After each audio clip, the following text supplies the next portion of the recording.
Hey guys, this is Justin something there, but yeah, I wanted to come on here and give you a bit of a updated look at something that I mentioned in one of my recent Anime Girl Profile Confidential episodes, mainly when I talked about Queenie McBear from the Berenstain series, and that of course is the big chapter books. Now in case you guys are wondering exactly what the big chapter books are, the Big Chapter Books was a series that came out in the mostly late 90s and ran up until about the mid to almost late 2000s. And they were targeted towards an older audience. Mainly, as we all know, the first time books, which are classic books, have been read by generations of kids, including myself, and collected by fans of all ages, including myself, even to this day. We all know that the original intent is aimed at a younger audience. We know that. So basically, Mike Berenstain, back when he first started out working with his parents when they were still alive, God rest their souls, because I know they're watching down from above, he's also responsible for bringing the Living Lights books for the Berenstain Bears to reality, or basically to fruition. And the Living Lights, in case you guys want to know, are basically Christian-based Berenstain Bear books. So basically like the first time book series, but they're more Christian-based and everything. They have verses.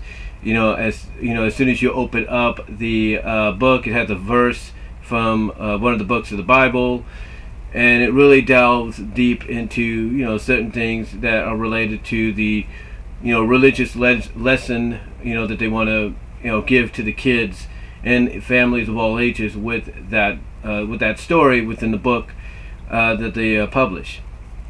So that's what the Living Light series is about. They also, of course, have like the I Can Read series, the 1, 2, 3 series, all that. And I have a variety of books. I even have the novelization. I wouldn't say the novelization, but I have the biography. I think it's right about around here somewhere. I have the biography. It's either right here or it's in the closet. I have the biography of the Stan and Jan Berenstain as well, which came out I think in the early to mid 2000s. It's called Down the Sunny Road or something like that. It's a really good book. I highly recommend checking it out if you can. But again, what happened around the late 90s and late 90s to the late 2000s, around that time frame, was their son Mike, who, like I said, is taking over the publications, and I wouldn't say publications, but he's taking over the writing chops for the stories, along with his kids as well. Basically, decided around, like I say, the mostly late 90s to about the late 2000s, he decided to publish a book series called the Big Chapter Book that were aimed at an older audience. They were aimed at older kids, and like I said in the Animated Girls Profile Confidential on Queenie, these were meant for, like, let's say the 5th grade to at the latest the 10th grade, but you could still read them even post high school. As a matter of fact, he's even said that because he did an interview at one time. I don't know if I can find the interview somewhere. I may, I'll have to look it up. But he did an interview one time on a podcast where he mentioned the fact that a lot of college kids, when they come home from college, will read those big chapter books that they collected back when they were younger and still get a kick out of them, because some of the lessons they put in there, because there are lessons in there as well, are very relatable to what they deal with in real life and within college as we speak. And the same with the first time book series. But one of the things he says is basically that surprised him is they mainly go for the the big chapter books, because like I said, some of the storylines and everything that they deal with there are very relatable to what they deal with in college at that current time, that they're taking a break from when they come home for either Christmas, Thanksgiving, spring break, or even the summer. So anyway, basically what I'm trying to say is, what books do I have? Well, I think by looking at everything online and all that, I believe I have most, if not all, of the big chapter book series titles that are out there, and they do deal with a lot of topical topics that even are relevant today. So if you need a book that you could share with your kids of, all ages, mostly your older kids that are going into junior high, middle school, high school, if you will, maybe even college. If you want them to sit down and read something to kind of get an idea of how to deal with it the right way, these big chapter books kind of help out. And some of these, I actually got I got most of them online, but I actually discovered a lot of them when I lived in Lawrence, Kansas. We had a half-price bookstore there, and one time, because I would go there, see what kind of comics and other stuff they would have, and I noticed one day that they had these Berenstain Bear books, and I looked, and I was like, what is this? So I opened it up, and I was like, whoa, this is interesting. So I left it there, and I decided to look it up online when I got home, because I was, of course, renting my computer at that time from RAC Renter Center, my computer that I eventually bought. But anyway, I remember just reading that, and I'm like, okay, I gotta look this up. So I went home, looked it up, and found out that this was a series, as I mentioned, that he had created aimed at that older audience, that older demographic, and I also found out that there was more stories actually in this series, probably a whole bag's worth. I wouldn't say bags worth, but a whole treasure trove's worth of stories. And again, they deal with a lot of stuff that are very relevant even to this day. So with that said, let me bring out some of these books here. The first one that got my attention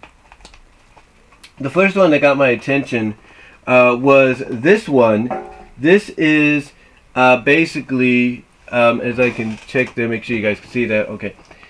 This one is basically, as I tip that up a little bit, this is the New Girl in Town. This wasn't the first one they did, but and they got a list of books they have here. In fact, the first one they have, and I have it as well. You'll see it. I'll be bringing that up in a minute. But this basically was like, I think, if I look at this, this was actually the second one. This was actually the second book that they did. This is called New Girl in Town, and it introduces us to Bonnie Brown.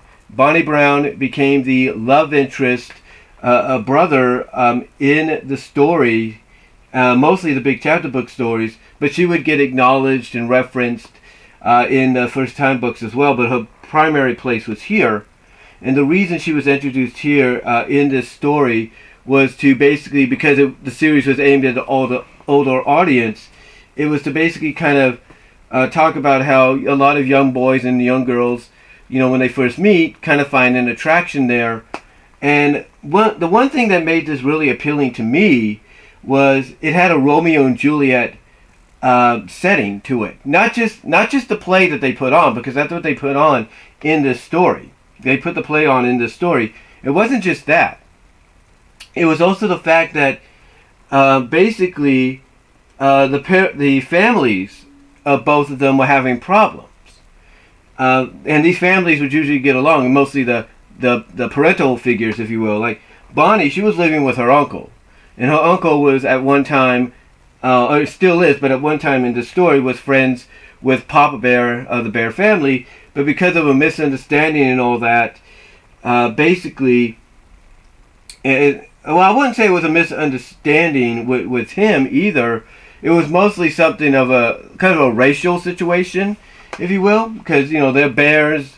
Bonnie Brown's related to grizzlies. Anyway, long story short, because of that, this friendship that was blooming between Bonnie and brother was becoming something more. It was becoming like a forbidden love, like Romeo and Juliet, which basically was perfect, for them to send a message of what's going on. And brother basically takes on, so Bonnie basically, because she has experience as a young actress, takes on the role of Juliet. And brother basically takes on the role of Romeo, although initially he didn't get the role as far as I know, but then I guess at the persuasion of Bonnie and everybody else, he was able to become Romeo, because she pretty much, I think, figured out, hey, if we could put this on in front of the town with what's currently going on, this whole division, if you will, basically, it'll send a message that, hey, this is what could potentially happen if you don't wise up and realize you're making, chicken salad out of nothing, if you know what I mean, or, rotten chicken salad out of nothing. So basically that's what it is here. And like I said, basically, brother gets the role of Romeo at the behest of not just Bonnie, but the teacher. I think his name is Teacher Bob. Yeah, Teacher Bob. At the behest of him to kind of get brother over his shyness and everything. Because brother, the moment he sees Bonnie, instantly smitten. Instantly smitten. And this is during the time when another girl is interested in him, and then his attention goes from, basically this is happening at a time where one girl is interested in him, but then when Bonnie shows up, his attention goes from that one girl trying to get his attention to Bonnie, and there you go. But yeah, basically Teacher Bob decides, hey, you're going to be Romeo, we're going to get you over your shyness, and Bonnie's cool with it because it all works out in the end with the play. So if you want a good book, especially now to read to your younger, read alongside your young kids, or even kids going into junior high, high school, whatever, that kind of is very relevant to today's situations at times, New Girl in Town is perfect. Alright, next up here we have, this is the dress code. This is Berenstain Bears and the dress code.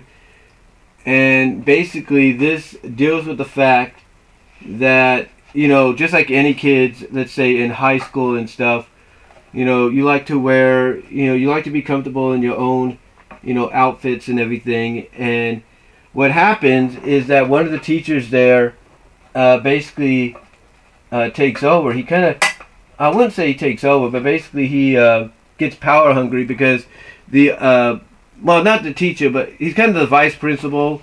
So the main principal has to go to a conference in Big Bear City.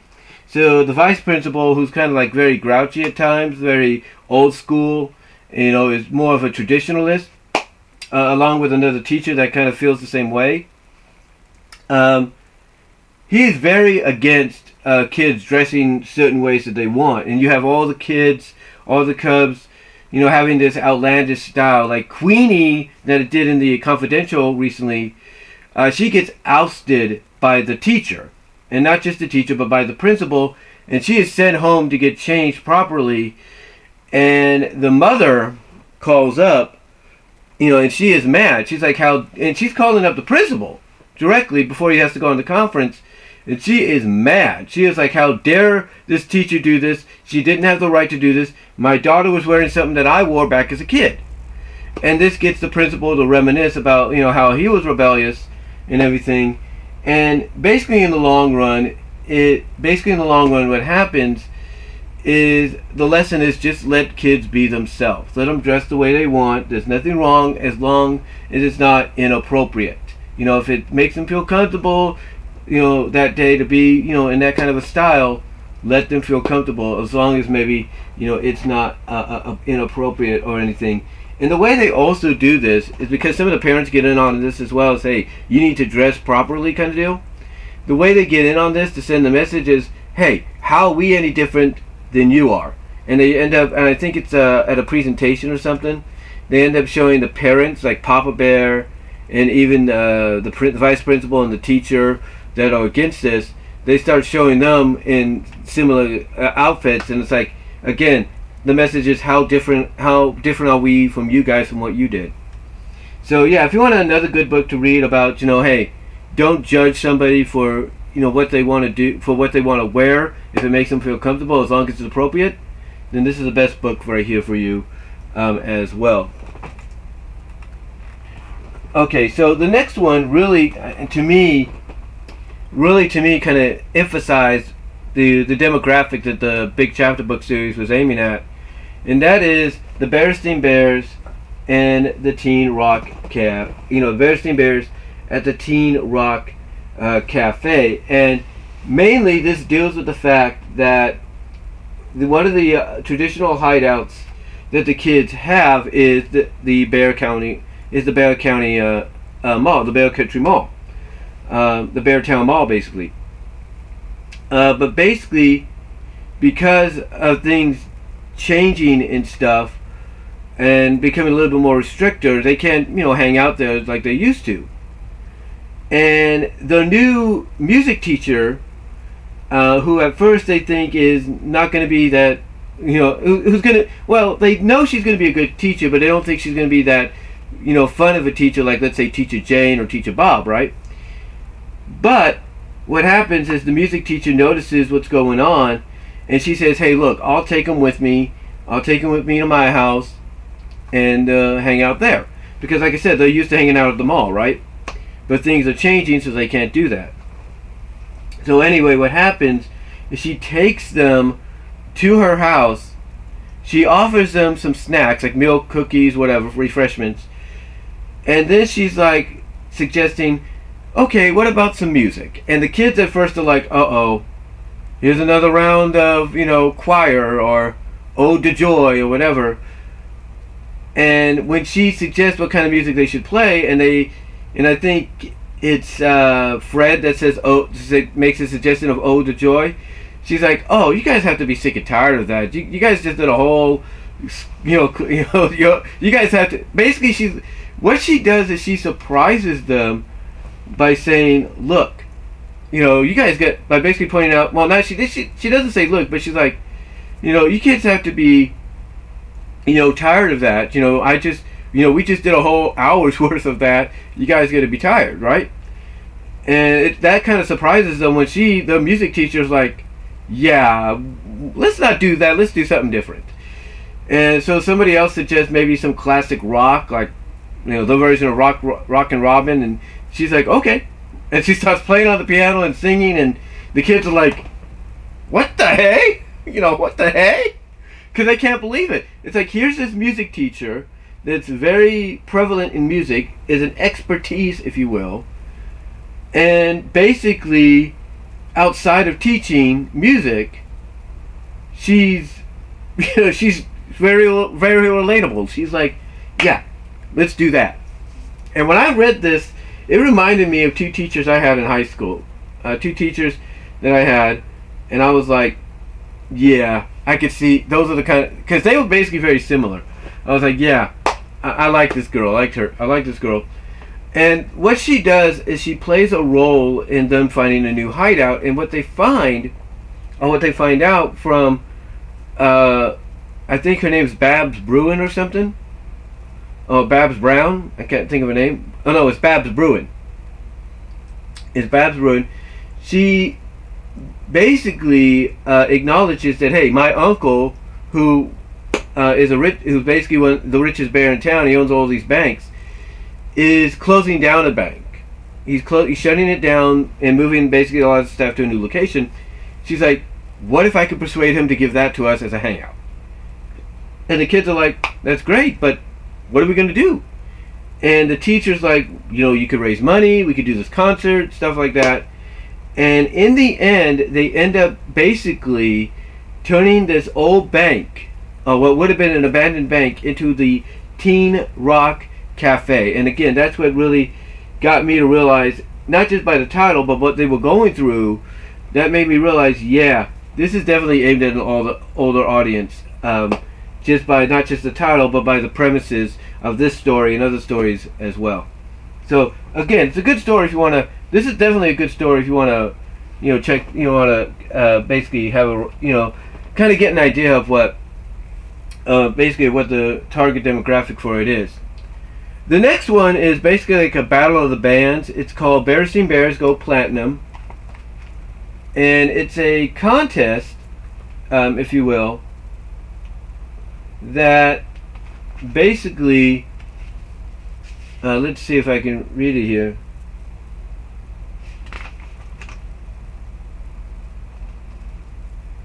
Let's see, let me see if I can read it here. But anyway, it's a contest it's a Battle of the Bands contest, and I think it's got like, it's for a trophy. But basically, it was for a trophy and I think maybe a scholarship or something. And you had all these bands being formed by the Cubs. So you had Too Tall and the Smashers. You had brother, sister, and cousin Fred doing their thing. You had Queenie and a few of the girls like Babs and a few others doing their thing. So you had all the friends competing against each other to see who would win this contest. And it's a fun little story. And again, it definitely shows you exactly what the demographic is as far as the book series is concerned. Because basically, what they tackle, like music-wise, is different genres. Like brother, sister, and cousin Fred are like a band that's comprised of, jamboree. Queenie and her friends are like, I would say the Supremes. Like, I wouldn't say Supremes, but kind of like the equivalent of almost like a Destiny's Child Supreme kind of deal. And then Too Tall and his band's like heavy metal, hard rock, any kind of genre. And then you got what is this? They call him Nerdy Fred. That's what his name is, the character. And another character called Harry McGill, who come up with this synthesizer like electronic band that ends up winning the contest. But again, it's one of those fun little stories that basically when you read it gives you an idea of exactly what demographic this is aimed at. And next up, the other book we have here is called Berenstain Bears Go Hollywood. And this is an interesting take here because this does focus on Bonnie and Brother, and mainly the fact that all three of them are featured in a movie, but it causes a little bit of a division at first, and of course they do work it out. But it's a nice little story as well because, like I said, it does delve deeper into why Bonnie is very popular among the Cubs and everything, and why a lot of Cubs, especially boy Cubs, want to hang out with her, and girl Cubs of course want to hang out with her because she's an actress. She's got a background in acting, so they want to be around her. But again, like I said, she it kind of divides a little bit of her. It kind of basically what's the word I'm looking for? Kind of fractures almost the friendship, but they're able to make it up. Those two, that being Bonnie and Brother. So yeah, it's a good story, and again, it kind of gives you an idea of, once again, like the other two, the demographic of what the book series is aimed at. Sorry about that. I thought that was my mom calling, but anyway, like I said, it gives you an idea of, as I check something here, make sure you guys can see all that, okay? But it gives you an idea basically of what the age bracket is for the books, who they're targeted for. So yeah, it's pretty good, and again, it gives you more of an idea as to Bonnie's background as a character, like being an actress and singer and all that. So it's a nice little story to read maybe on the road. Next up, we have the Berenstain Bears Gotta Dance, and this is an interesting take, if you will, because mainly and it looks like I got damaged a little bit. I don't know if that was their fault or what, but it mainly deals with, there's a school dance coming up, and there's a school dance coming up, if you will, and it's being judged by the ballet teacher of Sister and, ironically, Bonnie Brown. And at first, Brother's like, I'm not into dancing. I don't feel like it. But he does want to go with Bonnie. He does want to take Bonnie to the dance, although he's not a good dancer. But he's still like, I don't want to feel like dancing, but I'll take Bonnie and hang out with her and stuff like that. And then Sister lets him know, by the way, speaking of Bonnie, she's in my class. You know that, right? Or did I forget to mention that? And that's enough to get Brother to be like, holy crap, pew! Because there's also rumor going around that Too Tall wants to take her to the dance and everything. But, you're thinking, wait a minute, isn't Too Tall with Queenie in this series? Well, that was the thing about Too Tall and Queenie, and we'll get into that in a future book that we get up to. Basically, the relationship's kind of on and off, but anyway, and it's kind of exemplified here a little bit. But basically, the point is, Brother, he doesn't know how to dance well, but he doesn't want Bonnie to go with Too Tall. and he wants to be the one that takes her. And it basically what it leads to is brother reluctantly taking classes as well. He ends up taking classes. At first he's not intrigued, but he has to take his sister, and he hangs out there, teaches out. And again, he's not really interested or invested until the teacher makes a deal with him, because she needs a male dancer in the recital coming up. So she makes a deal with him. Hey, I'll teach you how to dance. I know some of the best moves. And she does, apparently. And obviously when you read the book, you notice that she does, if he trains to be the guy they need in the recital. So the deal is made. Brother gets to learn how to dance. And, he does take Bonnie to the dance. But unbeknownst to him, Too Tall wants to get even for not only, brother punching him, because brother's getting sick and tired of him trying to hit on Bonnie, because he's bothering Bonnie, he's bothering his sister at the same time. So, he's like, boom, like this.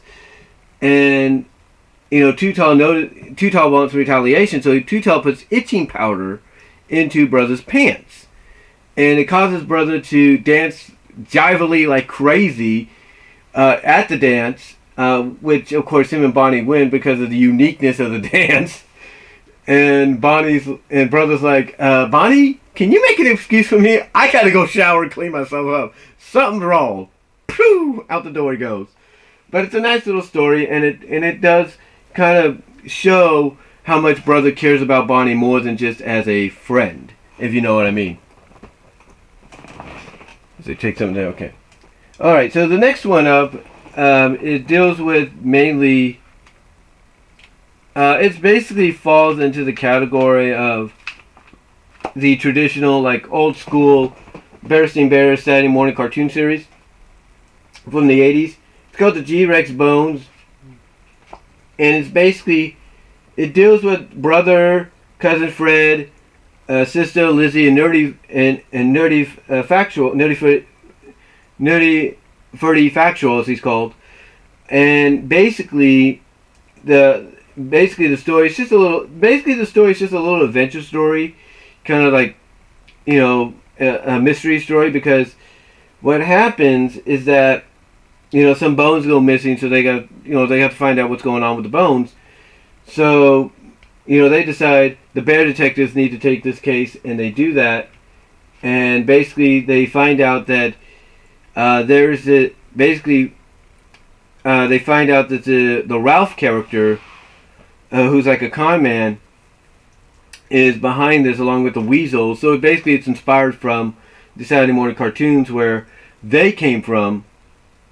And it's a decent adventure story. It's like something you could read when you're taking a long trip on the road. Another book we have here is called The Big Date. This here is a really interesting one because, again, just like with Gotta Dance, it delves into the relationship with brother and Bonnie, basically showing that they're more than just friends and everything. And again, they do kind of patch up and everything, because what it is, it's a misunderstanding, if you will. It's a misunderstanding. Brother's like, he's not sure what's going on, so it's a misunderstanding. But he does, work it out with Bonnie and all that, as far as I can tell here. I think he works it out with her. Yeah, he basically works it out.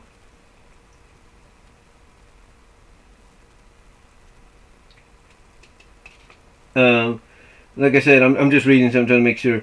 But they basically work it out and everything, if you will. They do work things out. And, again, it's just basically about a big misunderstanding. And it does show that, like I said, it does delve deep into the relationship, that it's more than just a regular best friend relationship between a boy and a girl, if you catch my drift. Another one here deals with something that is dealt with today. It's called No Guns Allowed. And basically it talks about, how how guns are, not, welcomed, if you will, in school at any premises or anything like that. And it's an interesting topic if you want to go over something with your kids, read something with them about the dangers of bringing guns to school. Even if they'll play guns, and all that, they're not meant to be in school. They're not allowed of any kind to be on the premise. So this definitely sends a good message of, hey, it doesn't matter if it's a play gun or whatever, they're not allowed on the premise, because they could be mistaken for the real deal, especially the way guns are designed. Toy guns sometimes are designed today. So it's another PSA like message, but a PSA like book, but it does have a good message in it. Next one we have here is Phenom in the Family. It's Phenom in the Family, and basically it deals with the fact that sister is a good swimmer. As far as I think, she's a good swimmer. Yeah, she is a good swimmer, basically.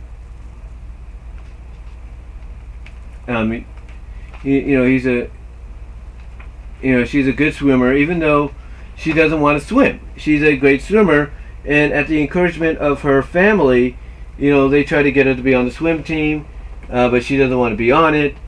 So they kind of finally, it's a story of respecting others' wishes, and her wish is like, hey, I'm a good swimmer, but I don't want to be on the swim team.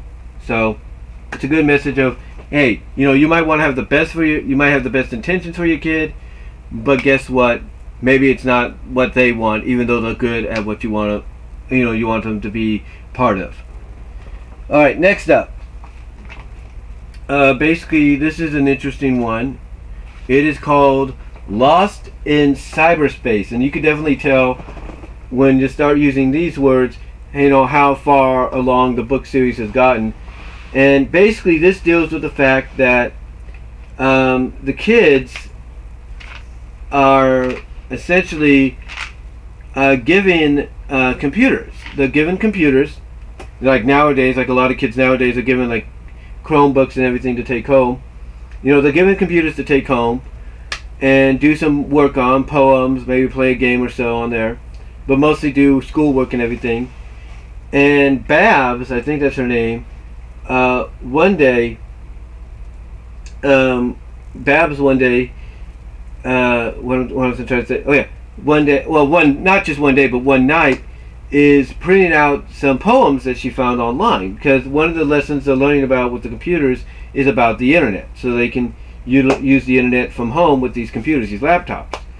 So Babs, she's printing out these poems that she likes on this message board, and she finds out that some of the poems she was printing out overnight, because she was sleeping when she printed them out, some of them had like a strange wording to it. It's like, wait a minute, what is this? This don't make sense. And they eventually find out that it's a bomb threat, not just necessarily a terrorist threat, but a bomb threat to Grizzly Manor, basically where Bonnie Brown is staying with her uncle and her aunt. And it's all basically being plotted out by these arsonists that want money. They're like, you give us the money, no harm will come to you. So what happens is Babs' dad is a police chief, and they utilize the internet as well. So basically they take all the evidence they need to figure out what's going on, and they're able to arrest those behind this whole arson kind of threat for money. So yeah, it's a good story. Again, definitely by the title, it shows you how far the series has gone, if you will. It mostly deals with sometimes the dangers or the uncertainties of message boards. And it's really good. I think this came out in 1999. This is when the internet really started to take off, about 99, 2000. So it's even prevalent today, this book. So definitely if you can get your hands on it, definitely check it out. Alright, the next one here we have is called Berenstain Bears and Camp Crush. So what this one is really interesting because basically the bear cubs, along with Bonnie, because Bonnie's there as well for the summer, decide to go to summer camp. And they're thinking, oh cool, we're going to go to summer camp, we're going to play in these activities, we're going to have fun, we're going to hang out with each other. But as soon as they get to the camp, they're in for a major surprise because they find out, one, the camp is not a dream place, and they got to work to make it a dream place. They basically got to put stuff together, mow lawns, rake stuff, whatever, just to get it into proper recreational shape. But then, to really, top it off, they find out they ain't sharing the same camp. Well, they are at the same camp, but they're not sharing the same area. It's like they're not going to be, roomed together the way they would think they would be roomed together. Like they're not going to be able to hang out the way they want to hang out unless it's lunch or breakfast or whatever. But for the rest of the time, they're separate. That being the boys and the girls. And guess what that causes? Right. That causes missing each other. It causes the crushes that they had to subside for a little bit, the attraction that they would have towards each other to suddenly boil up. And the message that gets sent is, you need to trust the kids sometimes. That these are kids, they're not going to do anything wrong. And that if they can get along at lunch, they can get along at breakfast or whatever, dinner, they can get along, playing sports and everything. There's nothing wrong with letting them hang out, but basically you got to remember, the people running the camp are that vice principal from the dress code and the teacher as well.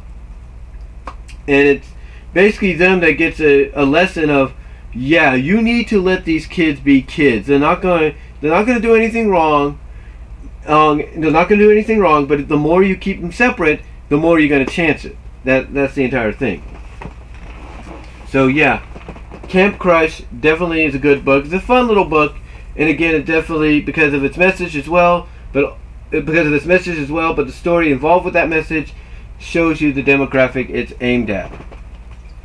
Alright, next up we have The Giddy Grandma. And this was adapted, believe it or not, into 11-minute episode, loosely adapted into an 11-minute episode in the PBS series.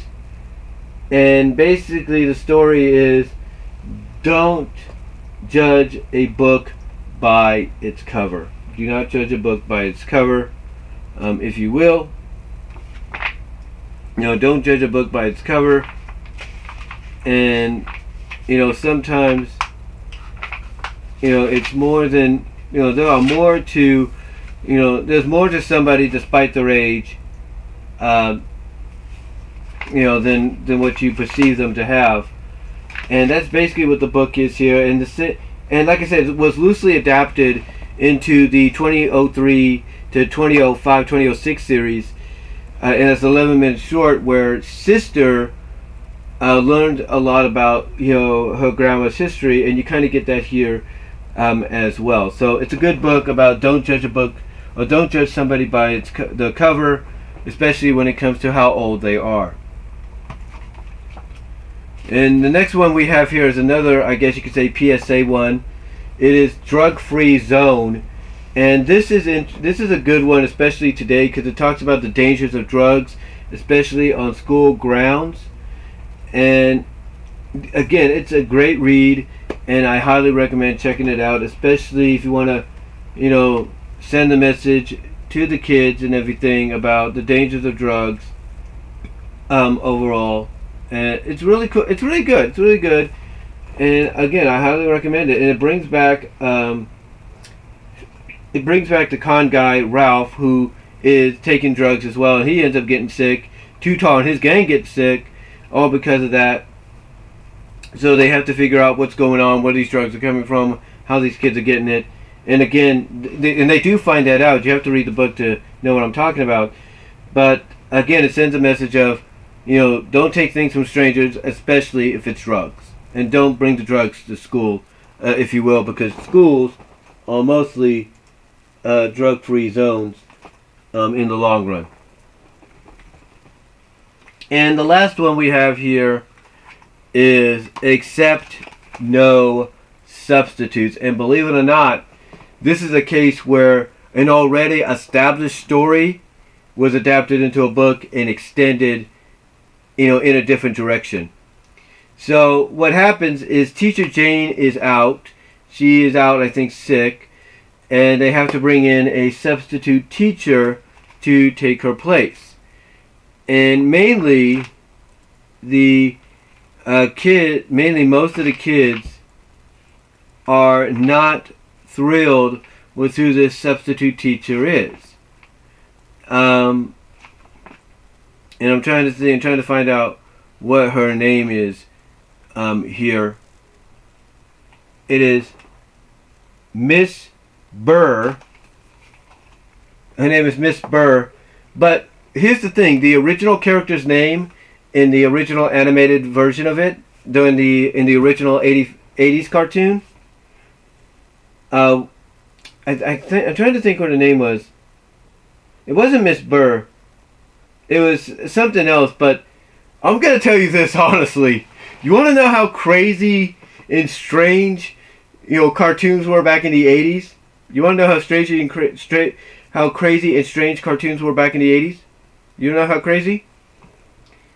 When this story was originally released in that time frame, the teacher, and I'm going to check, make sure I get the name right here. The teacher that showed up, and I just dumped everything there. I do apologize.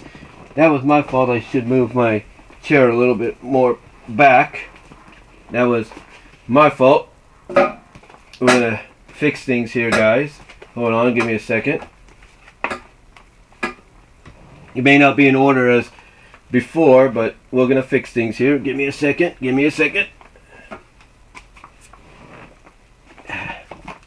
Little mishap there, if you will. That was my fault.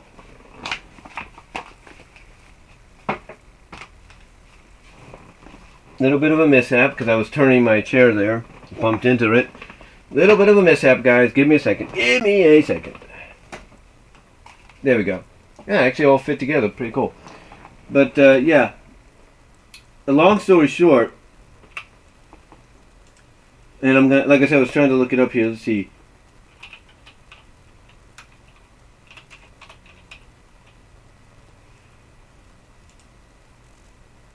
Yeah, hold on.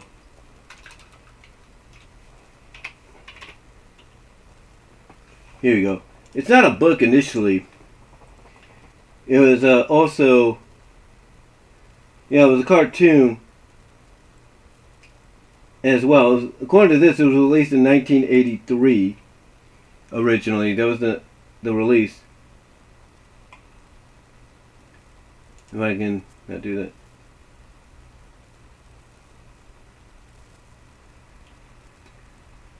See here.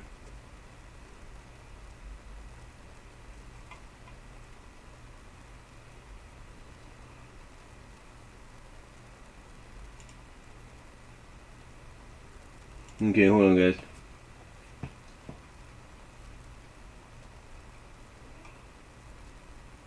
They're saying 1983, but it was actually, and the reason they say 83, 85, or whatever, is mainly the fact that,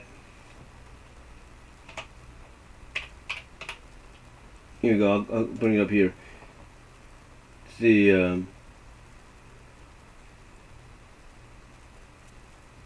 oh, substitute teacher. And it's on the Berenstain Bears YouTube page, believe it or not. So we're going to look this up here real quickly, guys. And that was my stomach. I had to get something to eat in a moment. Hold on, let's see.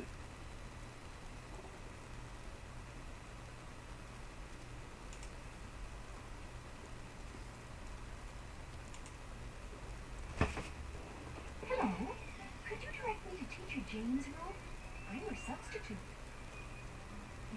You're a substitute?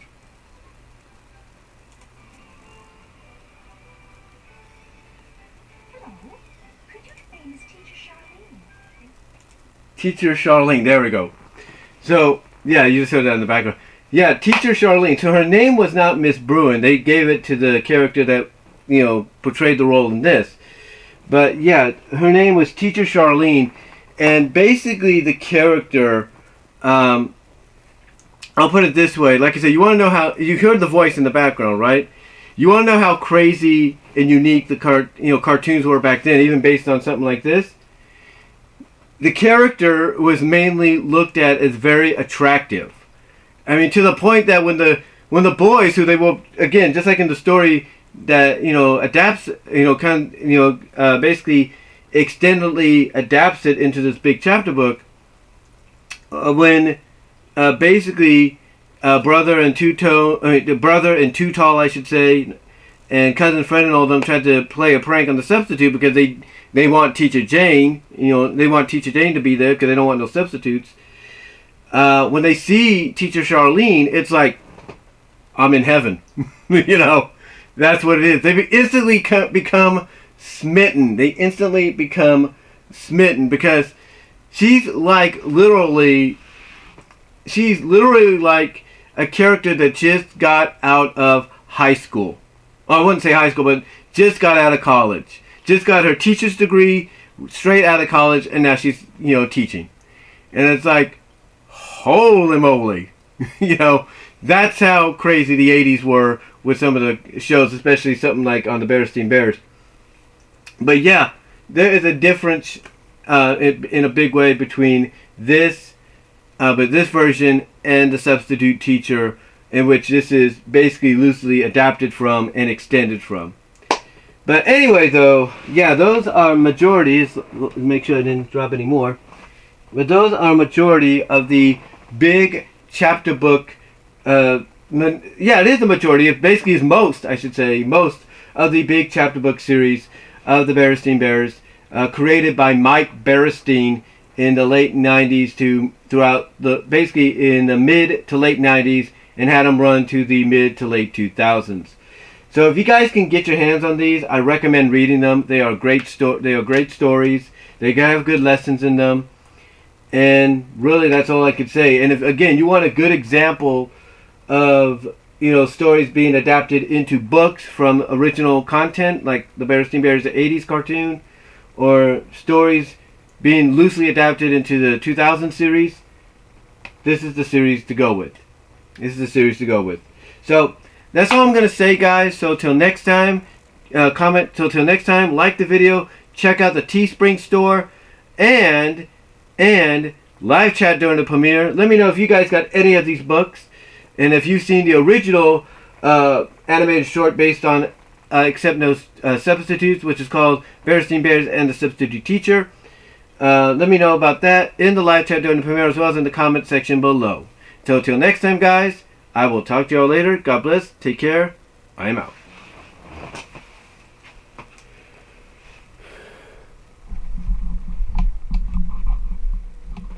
Hey guys, yeah, so, little mistake on my part. You're probably wondering why I suddenly faded into this transition with this portion of the video. Well, basically because, like I said, a little bit of a mistake on my part. You see, when I went into my closet to put these guys back, I totally forgot that I have the, basically, like I said, at what I thought was the end of the video, which is not. This is basically considered a conclusion, added on, if you will. But when I went to put these books back in the closet, I saw at the bottom of my shelf in there that I had the rest of the big chapter books. That's right. In addition to these, behind here is the rest. So, with that said, we're going to remove these guys right here. We're going to remove them for the time being, and we're going to bring forward the rest. That's right. There is more on the way. So we're going to move these over to here, and we're going to move these guys up in its place.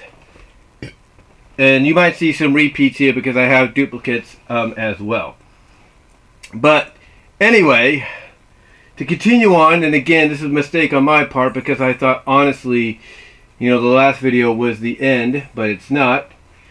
So instead, we're going to continue on, and we have a book that I mentioned and I showed in the confidential video yesterday on Queenie McBear, and as I said there in that video, she had one of these books really, dedicated to her story, and that one would be this. This is Queenie's Crazy Crush. And what this deals with is that there's a new art teacher in school. He's only there, though, temporarily.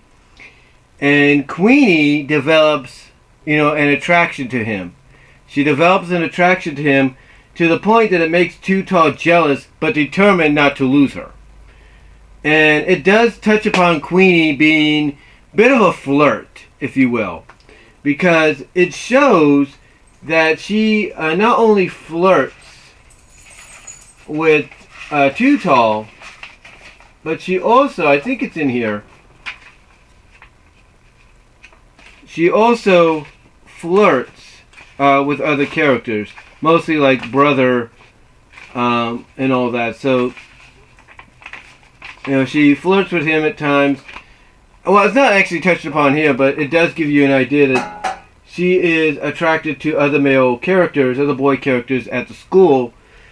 And basically, when this art teacher comes around, she just goes smitten crazy to the point that she wants to win his heart, not realizing that, she's letting the crush get the best of her. And in the end, she learns her lesson that, okay, maybe having a crush on somebody older than me is not the best idea and all that. So it's a pretty decent story, and it's really more based around Too Tall and Queenie's relationship. It helps develop that, as well as it helps develop Too Tall's character to see that, or to discover, hey, he's got, he likes art more than he lets on, if you will.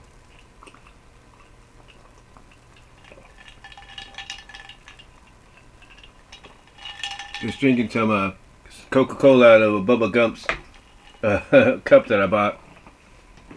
Alright, next up, we have what is known as the Freaky Funhouse. And this focuses on brother, sister, cousin Fred, and Queenie. That's right, Queenie is in one of the main roles here. And basically they go to this fun house, this amusement park, if you will, because they're assigned to do so for the school. If you first they're assigned to do so for the school, and that was just my dog. She ran right into my chair. She ran right into my chair. She's trying to get in here. But yeah, she's fine. She's okay. She just ran into my chair. I think something that scared her or something. But yeah, it actually focuses on them being part of this, and they find out there's more to this carnival, if you will, this fun house and all that, than meets the eye. Basically, they find out it's like an underground sting operation, if you will. And hold on for a sec. And there goes my thing again.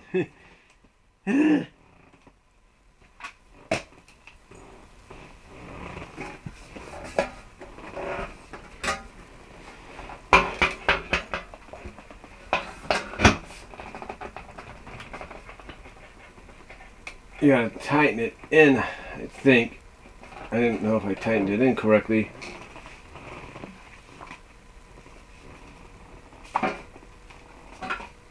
Sorry about that. Let me just move that to right there. And I'll be right back. I gotta check something, guys. Get out of there.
Sorry about that. Had to see what my dog was doing. Long story short, my mom doesn't like the dog basically wandering about because she's afraid she might do her business in our room. And yeah, let me hold on, guys. It'll be a second.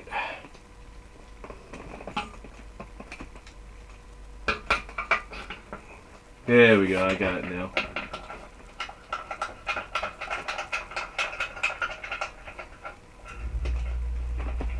I got it now.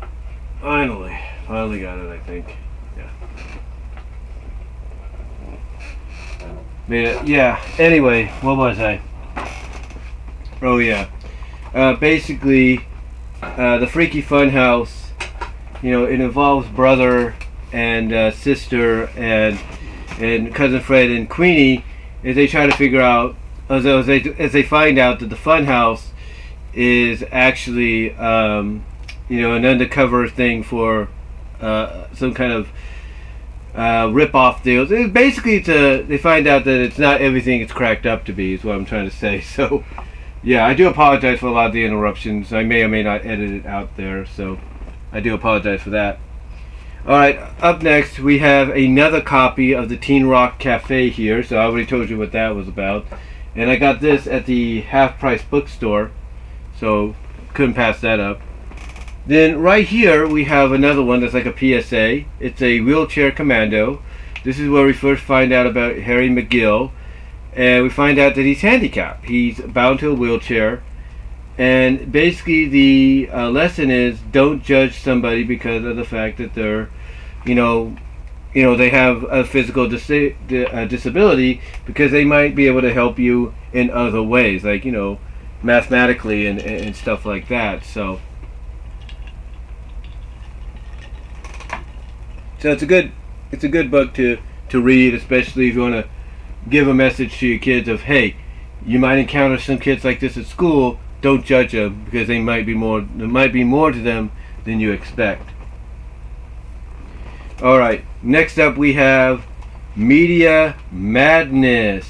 That's right, Media Madness. It basically focuses on the kids starting a newspaper, if you will.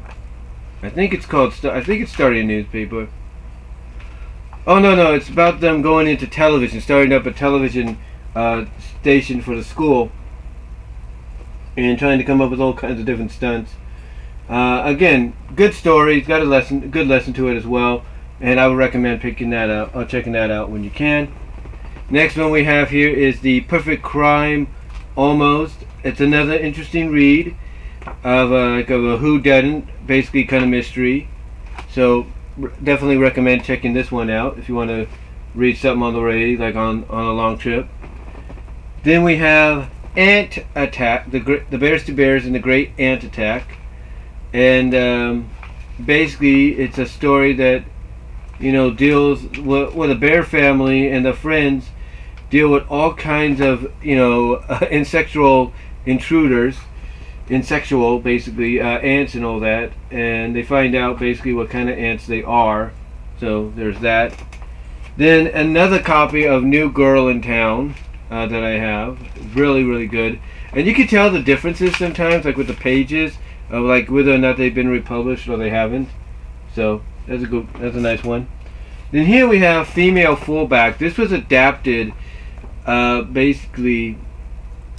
This was adapted, if you will, into a 11-minute short in the 2003 series.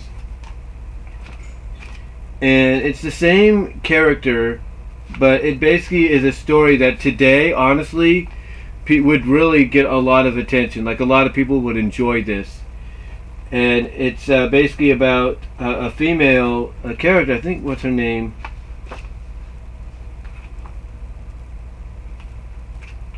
See, we're trying to find her name on this a little bit.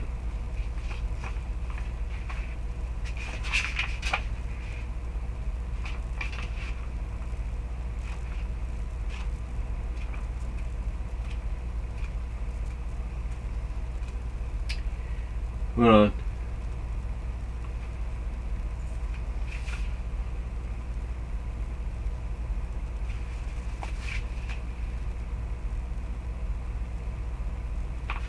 Let's see. Bertha.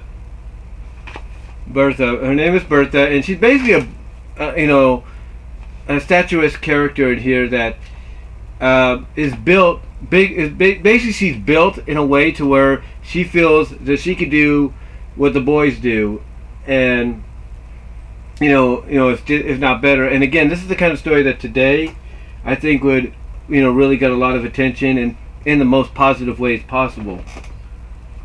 The other one we have here is Berenstain Bears and the Bermuda Triangle, and this is where we get introduced to Queenie's cousin, Bermuda. I think it's her cousin, Bermuda, if you will.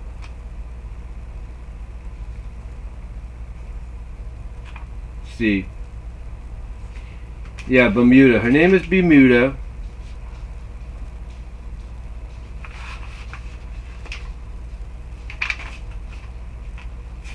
Let's see. I'm trying to figure if she's cousin or not.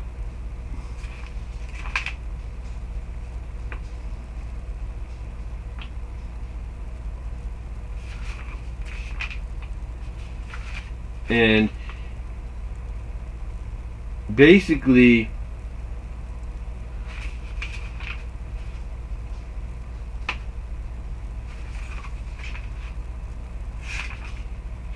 trying to see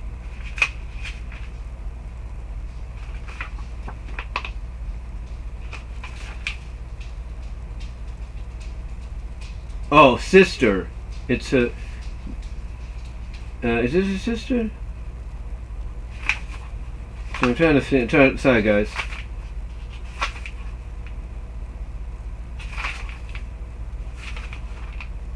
Let's see.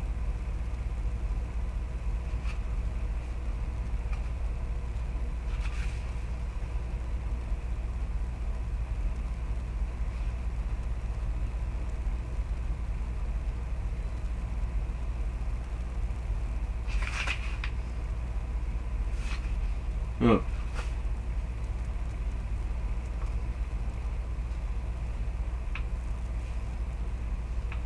Oh yeah, cousin. That's what I want to make sure. Cousin. But yeah, basically this again is another story that, like I mentioned in the earlier, that delves right into the relationship of Bonnie and brother, and it now reverses the roles. It reverses the roles and shows that Bonnie's getting jealous of Bermuda. And Bermuda being Queenie's cousin, Queenie knows a little bit too well about who Bermuda is, what she's about. And let's just say it's an interesting read when you read it. And basically at the beginning it kind of shows that it serves as a bit of a sequel to the New Girl in Town, if you will. It serves as a sequel. This serves as a sequel to this. which I think is kind of cool. You don't really get that much in these kind of stories, especially with the Berenstain Bears. Alright, next up we have Berenstain Bears and the Love Match. And we have the return of Bertha from female fullback. And basically, let's see, what's his name? I'm trying to find his name here.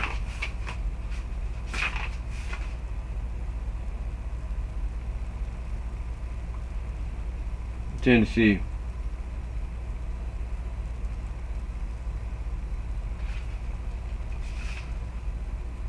Milton Chubb and Bertha, and basically what it is once again Bertha's out for the wrestling team.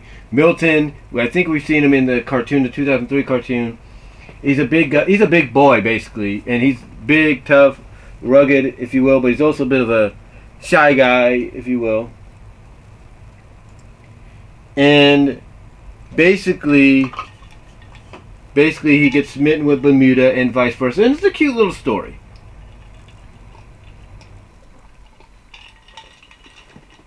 It's a cute little story that if you want to read something like, as I said before, on the road, this is something to do it. Next one we have is The Galloping Ghost.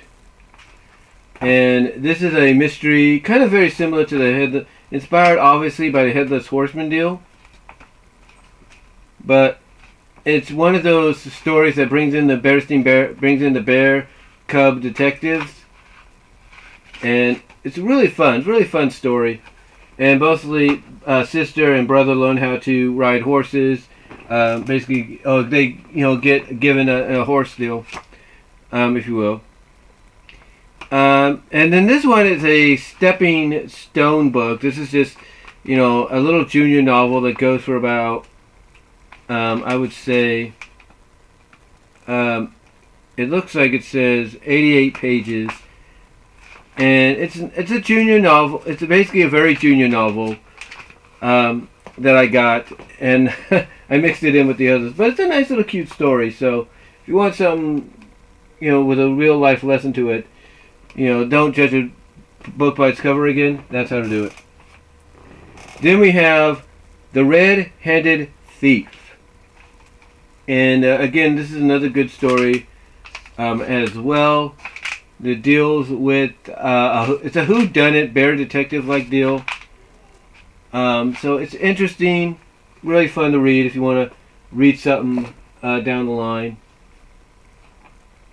Like I say, you want to read something down the line. It's a really interesting one to do. And then up here we have Showdown at Chainsaw Gap. Another story about division and all that. Does test the friendship of Brother and Bonnie, which of course they make up with, if you will. So really good story and everything. Really good story. So yeah, it's really interesting.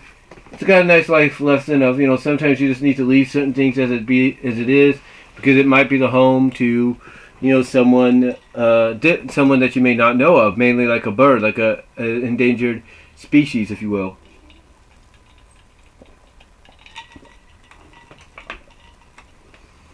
Alright, next up we have Manic Mansion. That's right, we have the Manic Mansion, and it's an interesting one. Interesting mystery whodunit story. Sorry about that. And Bonnie is involved in this, so she becomes basically with Bermuda Triangle and onward, she kind of becomes like an honorary bear detective, if you will. So again, it's a nice little whodunit like story. So check that out if you want. We have Haunted Hayride, and this might have gotten a lot more attention in the past couple of years thanks to AVGN when he did his Berenstain Bears video game thing for Halloween. Again, it's a nice little story of of mystery and whodunit kind of stuff. So really cool. It's really cool, if you will. And it basically is a good story to read around Halloween time if you feel like doing that. Then we have another copy of Accept No Substitutes, which I told you about already. Then we have The Wax Museum. Yeah, so this is another interesting one. That's a whodunit kind of thing, and involves the Cubs figuring that out, doing the detective work as the Bear detectives. Then have another copy of Red-Handed Thief. Then we have Nerdy Nephew, and this one, of course, was adapted into an episode in the 2003 series. And basically, it follows somewhat of the elements to a T, if you will. It basically follows somewhat to a T. The only thing basically here is that I think Queenie does make up with him in the story. I'm not really sure. But you see her make up with him on screen in the show, so it's really nice to see. Then, of course, have another copy of The Galloping Ghost right there. And then here we have School Scandal Sheet. This is where they do, not with Media Madness, but this is where they do actually start a school newspaper. And it gets a little out of hand. And Queenie becomes a central figure in this. She becomes a central figure in this, a main player, if you will. So definitely check that out if you can. And then last but not least, hopefully, The Ghost of the Auto Graveyard. Yeah, it's another mystery whodunit-like story. It brings in the Ralph character again. Really, really intriguing. And that this time that will do it, if you will, for my updated look at the Berenstain Bears Big Chapter Book series. These, honestly, folks, are great books to have if you're a Berenstain Bears fan. You can definitely tell just by not just the titles, but when you read the books and you read the books, you read the premise about what you're about to read, and then you read the books, you see exactly where, what like the demographic and everything it's targeted towards. So if you can get your hands on these, I highly recommend doing so. They're a great addition to any Berenstain Bear collection or any overall family book collection that you may have. So this time for a fact, like